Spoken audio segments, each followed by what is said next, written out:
Main sur la tête et se rend de tournée sur instruction des agents du FBI venus l'arrêter aux abords de la maison familiale au sud de Boston. C'est avec stupéfaction que les Américains ont découvert qui était l'individu suspecté d'avoir exposé des informations classifiées en faisant fuiter depuis plusieurs mois quantité de documents en ligne.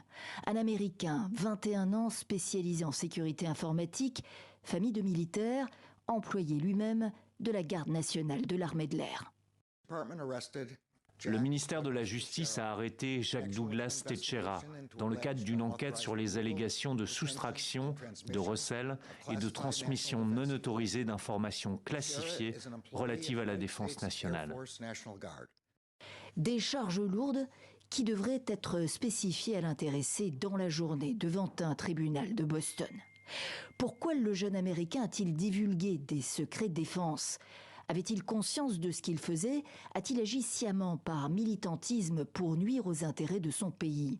Non, selon certaines de ses connaissances, qui commencent à parler anonymement dans la presse américaine, les voisins, eux, sont perplexes.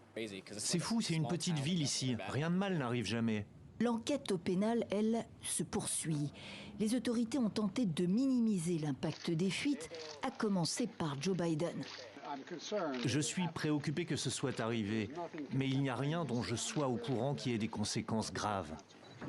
Mais l'affaire est plus qu'embarrassante pour la première puissance mondiale, fragilisée aux yeux de ses alliés et de ses ennemis, en pleine guerre russe en Ukraine, entre autres. Le Pentagone en est réduit à devoir s'expliquer publiquement.